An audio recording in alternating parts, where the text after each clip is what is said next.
Lesson 4, Chapter 5, The Early Victorian Era. The dominant figure of 19th century Britain was in many ways the one who gave her name to an era. Queen Victoria was the longest-serving British monarch, second now only to our current Queen Elizabeth II. A young Victoria ascended the throne in 1837 and reigned until her death in 1901. This lesson examines developments from the early 1830s until 1850. A period generally referred to by historians as the Early Victorian period, even though the period actually begins years before Victoria ascended to the throne in 1837. Britain was the world-leading power in 1830, economically, militarily, imperially, and so on. One of the reasons why Britain became so dominant was that it industrialized before other world powers. The Industrial Revolution began around 1760 in Britain, and in its most general sense refers to a great shift in the economy from an agrarian, handicraft, and labor-intensive economy to an economy dominated by machine manufacture, specialization of tasks, and division of labor. It also involved a freer flow of capital and a concentration of people in towns and cities. During the Industrial Revolution, more things were made on a great scale and more cheaply, because of technological innovations in the use of machines to replace human labor, and the more efficient factory system which replaced cottage industries. The text briefly discusses the iron and cotton industries, and also the geography of the Industrial Revolution in the British Isles. Why did the Industrial Revolution occur first in the UK rather than, say, France or Germany? There were several factors in Britain's favor. For one, there was freer trade within the UK than in most other countries. With the 1707 union with Scotland and the 1800 union with Ireland, there was a large area for the free trade of goods. For another, there was a large labor pool of surplus farmers and farm laborers who could no longer make a living on the land and who became industrial workers. Another still was the large fuel and raw material supplies, the fuel of industrialization, as in coal. Another still was transportation. Britain benefited from its abundant ports for international trade, and for its domestic canals and rivers, which allowed for the efficient movement of goods and people. Additionally, there was a strong role of private investment in Britain that was only possible because of the political stability of the state. In France, by contrast, there were the upheavals of the French Revolution and Napoleonic state. Many wealthy Frenchmen would not even invest in their own country because of its political instability from the 1790s to the 1810s. Urbanization, or the migration of people from the rural areas to towns and cities in search of work, was also part of the Industrial Revolution. Economic changes also caused great societal changes, such as the length of the workday, which was increased with the advent of gas lighting. The form of factory work, not perfected until Ford's assembly line production in the 20th century, nevertheless marked a great shift. In the past, workers might have performed a variety of tasks to produce a finished product, where now workers were often responsible for one repetitive process. Thus, for what it is worth, the question of job satisfaction was raised by those philosophers and thinkers who observed the changes brought by the Industrial Revolution. The text discusses contemporary criticisms of the changes brought to the society and movements, sometimes violent, which sought to adjust to the new realities. One of the great chroniclers of life in the Industrial Age, of course, was Charles Dickens. Unions were few and weak. Combinations were most effective with the more skilled workers than with those who were the most vulnerable. Power was certainly concentrated in the hands of the employer, and wages were very low, especially for women and children. And health and safety standards were rarely considered, if ever enforced. Life could be cheap, especially where there was a surplus of labor and many people willing or even desperate to take a job, any job. In this climate, too, was a socio-political culture in government that held the rights of property and capital far above those of the health and safety of lowly individuals. This was largely an era before child labor laws, before mandatory schooling, before pay equality, or even in any sense workers' rights. The industrialization of Britain made it the workshop of the world, but there were pressures for reform at home, particularly in political and civic participation, that is, the right to vote in elections and the nature of the system, and the right of non-Anglicans to hold public office. There had been increasing pressure for reform, for the elite and wealthy to at least share some power or access to power with those below them. In what has become known as the Victorian Compromise, there developed a tacit understanding that political power would be shared between the aristocracy and the middle class, but that the working class would be excluded. Britain was an officially Protestant nation, though Protestant in a specific way. The right kind of Protestant was Anglican, or what was officially called the Church of England. Thus, both Catholics and non-Anglican Protestants were barred from full civic participation. In 1828, the Test and Corporation Acts were repealed, allowing Protestant dissenters, that is, Protestants who were not Anglican, from holding public office without practicing what was known as occasional conformity. This did not help Catholics, however.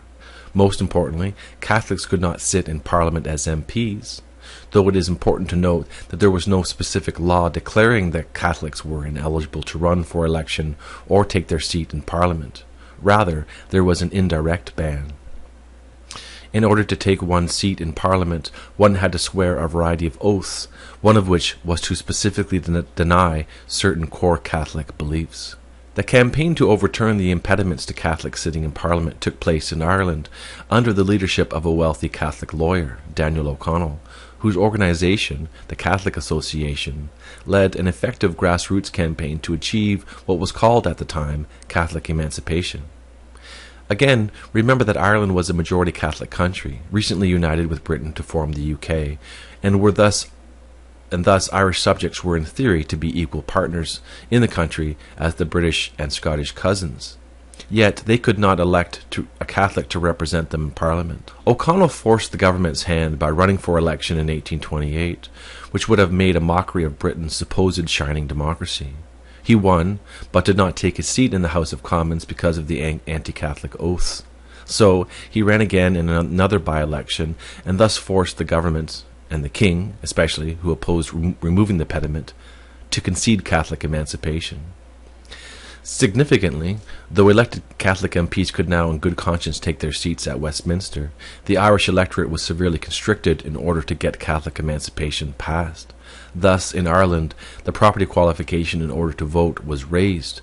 This was the undemocratic compromise. As discussed in the text on the topic of political reform, in 1830, only some 516,000 men out of 21 million in the UK had the right to vote in parliamentary elections. No women did. The Conservative Party, led by the war hero the Duke of Wellington as PM, staunchly opposed widening the franchise. When the Conservative government fell, the Whigs came back to power under PM Lord Grey and introduced a reform bill which widened the franchise and reduced the number of corrupt constituencies, the pocket and rotten boroughs. The Whig government convinced the king, over the threat of the House of Lords, that reform was necessary to avoid possible revolution. And so the king helped end the crisis by threatening to create new peers for the House of Lords who would pass the measure. Grey saw the reform bill as a means of satisfying the desire of the respectable middle classes for greater representation, and the character of the Reform Act was accordingly moderate. The text discusses the importance of the Reform Act in making elections more fair and democratic. Not everyone, of course, was satisfied. The Chartist movement of the late 1830s sought more reforms, including universal manhood suffrage, equal electoral districts, no property qualifications for MPs, annual elections, payment of MPs, and the introduction of the secret ballot for voting at elections. Chartism was a very popular movement, in fact the largest mass movement in the Victorian period. In 1839 the movement submitted a petition to Parliament that their demands be adopted, which had 1.2 million signatures. This failed, and another attempt in 1848, which coincided with the revolutionary fervor sweeping away governments on the continent. This petition had 5.7 million signatures, but was also ignored by Parliament. Another great movement in the early Victorian period was the Anti-Corn Law League. Corn in the UK meant grain, such as wheat. Corn, as we refer to it in North America, was called maize in the UK. The Corn Laws were protectionist laws that placed high import duties on grains being imported into the UK. They were enacted in 1815 at the end of the Napoleonic Wars to protect the British agricultural sector from imports. and their continued existence supported the interests of British landowners and farmers by keeping grain prices high, while harming the growing number of industrial and urbanized workers who relied on purchasing bread and so on to survive. Thus, the Corn Laws were seen as upholding the wealthy and country interests of the land against the expense of the working class in the towns and cities. Because of the nature of the franchise, even after the Reform Act, the agricultural and landowning sector was a powerful political force that held many votes, while most working men in the towns and cities did not qualify to vote. It was the disaster of the famine in Ireland in the mid-1840s that convinced the Tory Prime Minister Sir Robert Peel that the laws had to be removed. The text does a good job of discussing the Corn Law repeal movement and the repeal's significance. At great political expense to himself and his party, Prime Minister Peel and his Tory government reduced the Corn Laws in 1846 in order to allow for cheaper grains to enter the UK in an attempt to alleviate the widespread death and distress in Ireland. The text's discussion of the role of government in the economy and society helps explain how people understood their government's actions. Ideas of laissez-faire in economics and liberalism more generally shaped people's views of government legislation and prompted many to work for changes to the existing social and economic structures, including new labour laws of the 1840s. Elsewhere in the UK, in what is sometimes referred to as the Celtic fringes, Wales, Scotland and Ireland and their peoples continued to have an uneasy relationship to the more dominant England in the Union. Certainly one link between the three nations was the question of identity, in terms of culture, language and history. The Victorian interest in the past, especially the medieval and early modern pasts, led to cultural and especially linguistic revivals in the three nations. The romanticized view of the past is seen perhaps most in the popularity of the Scottish kilt. In 1822, King George IV made the first visit to Scotland by a British monarch in over 150 years. And in the 1840s, Queen Victoria purchased a summer residence estate at Balmoral in northeastern Scotland. The Highland clearances represent some of the internal tensions within the Highland society and economy. Ireland in the first half of the 19th century witnessed impressive nationalist movements and also a devastating famine that transformed the country.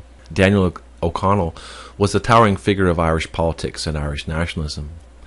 His emancipation campaign finally forced the government to concede Catholic emancipation, and in the 1830s and 1840s he championed another campaign called Repeal, which had the goal of repealing the union between Ireland and Great Britain. Arguments in favour of the repeal cause centred on the points that Ireland had not done well out of the union, that it was not treated as an equal partner as it was supposed to be, and that the Irish people and the interests of the country would be better served if the union was broken, or at the very least modified, so that Dublin would get its parliament back. Irish Protestants largely opposed the repeal movement because it would have meant now that Catholics could be elected to Parliament, that the Irish Parliament, chosen solely by the Irish electorate, could mean a growing dominance of Catholic interests in the land. The one thing that everyone knows about Ireland in the 19th century was that it was devastated by a famine.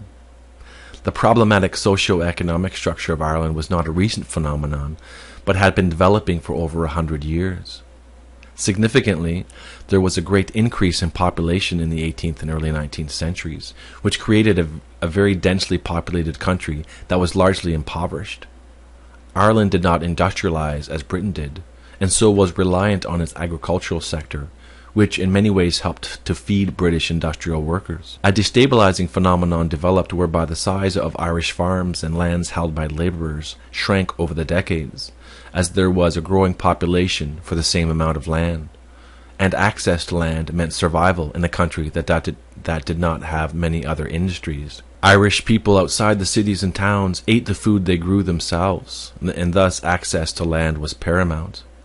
Even the poorest farm labourers who worked for farmers, both big and small, would have a tiny cabin and a small patch of land on which to grow potatoes to feed their families. The potato is in many ways a wonder food, extremely high in nutrition, and one of the only foods upon which people can rely almost totally upon and still be healthy. Indeed, historians comparing the diets of the poorer classes in Ireland and England note that Irishmen were better fed and taller, judging by the records of recruitment into the British Army. The problem with the food economy based upon the potato was that, although it was a tremendous crop, it was a staple crop. If that crop failed, what would people eat? especially in an economy where millions of people grew their own food and so had no money to buy other food if that staple collapsed. To understand how important the potato was, consider this statistic. A male agricultural laborer, that is, someone who worked the fields and so on for farmers, ate 12 to 14 pounds of potatoes a day, that is, each and every day. Their diet could be supplemented with milk and butter. Meat would rarely be eaten by this class, perhaps a handful of times a year, especially at Christmas and Easter. The potato crop failed from a widespread fungus. More than this, the potato crop failed several times between 1845 and 1847, so the effects were catastrophic. An important thing to note about famines is that even in modern famines, it is rarely the case that there is not enough food in the country to feed the people. It is a question of ownership and distribution. The farmers own the food. It is in essence their property. Remember the earlier discussion about the role of government in society at the time. Was it the role of the government to take private property of farmers, that is, foods other than potatoes, and distribute it to others?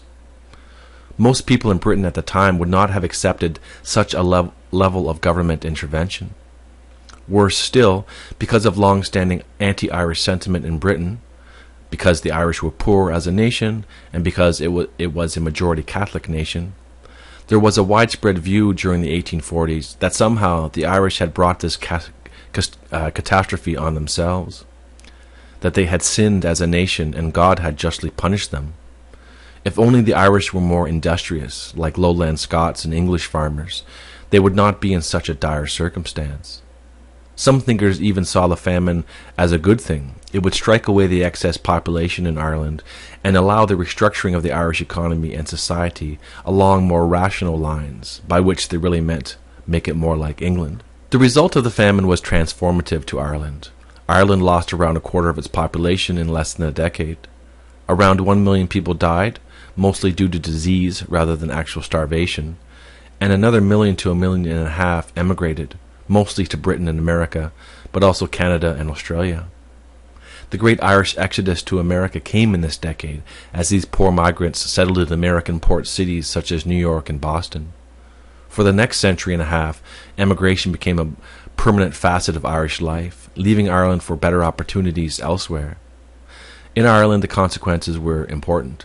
The density of the population was of course reduced, and in fact the Irish population has never recovered to anywhere near its height in 1841, and this is a rare fact in Europe. The Irish language was decimated, as those who spoke Irish as a first language were usually the poorest, and it was the poorest of the country who suffered and died most in the famine. In the long term, the famine and its memory became a perpetual flame that stoked Irish nationalism and its anti-English focus. How could the most powerful and wealthy country in the world allow millions of its own people to suffer and die in this manner? For Irish nationalists, the English government's handling of the famine under Sir Robert Peel's Conservative and Lord John Russell's Whig governments was the undeniable argument in favour of Irish independence from Britain. Here was a very strong argument indeed against the maintaining of the Union. The remainder of the chapter examines issues of the British Empire, including increased self-government for European settler colonies in Canada, Australia, New Zealand, and South Africa, and expansion of the empire in areas such as South Asia and Africa.